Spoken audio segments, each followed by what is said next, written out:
Now I'm out here walking. There's no one else. It's raining, you know. But sometimes you just gotta do shit that is out of the ballpark. That's just like, why would you go in the rain? You know, obviously no one else is here, so what are you doing? You're gonna get sick. You look like a weirdo or whatever. It's a Sunday, rest. You got work the upcoming week.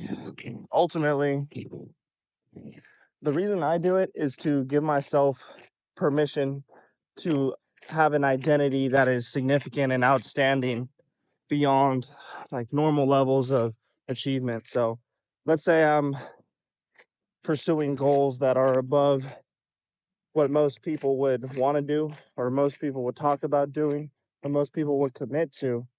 The fact that in my memory bank, I hold this data list of events and circumstances that I placed upon myself without needing another human's consent, permission, or even recognition, besides this YouTube video right here. And the purpose of this is just to share this perspective with people who might feel similarly, or eventually remember this video for people in the future when they're going to execute on this same philosophy.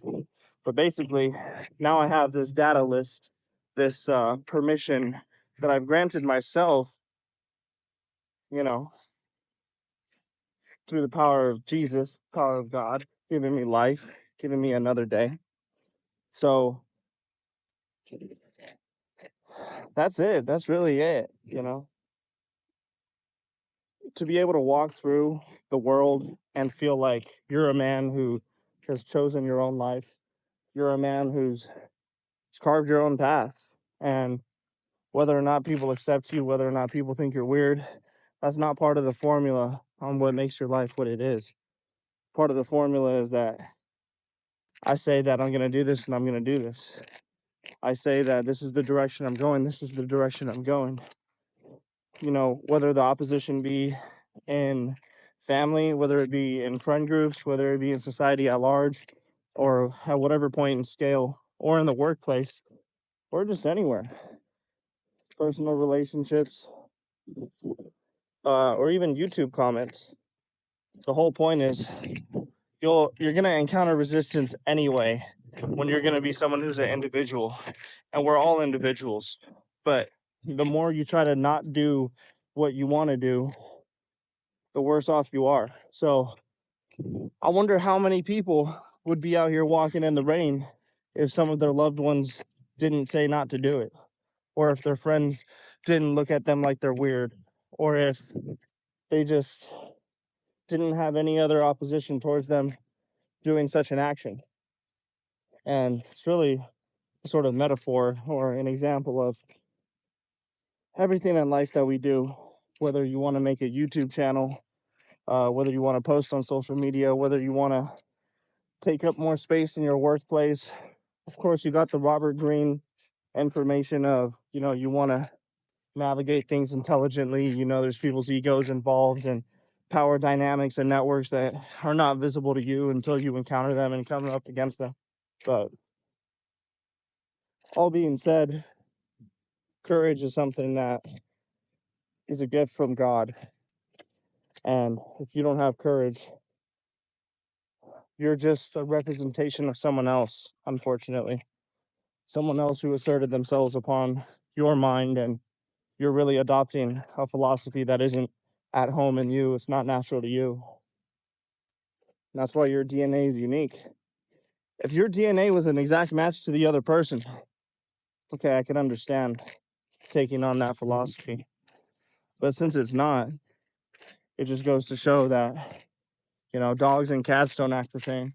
Horses don't act the same as iguanas. Iguanas don't act the same as possums, and humans don't act the same as other humans.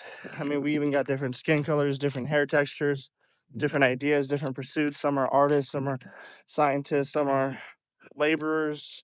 And, there's ratios of all three of those types of professions blended into each other.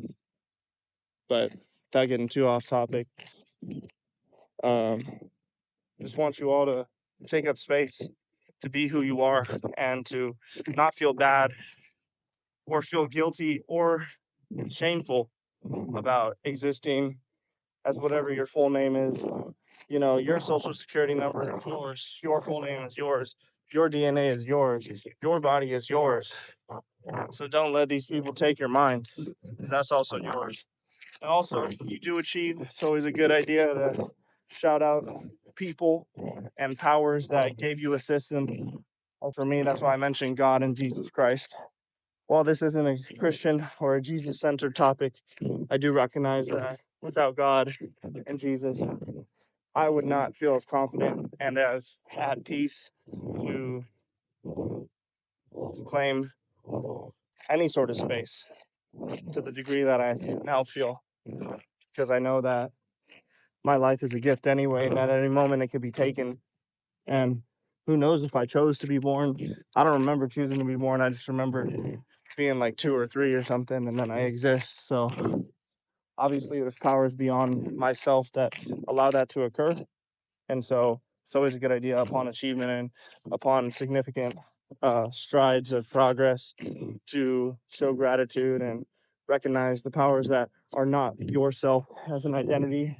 So that way you can remain well poised and standing on a strong foundation of truth rather than illusion and self grandeur, which can end up hurting you, which is why it's important. You know, it's not really about how other people feel about you feeling proud, but it's about the fact that it can cause you to miscalculate, cause some serious problems for yourself. Peace.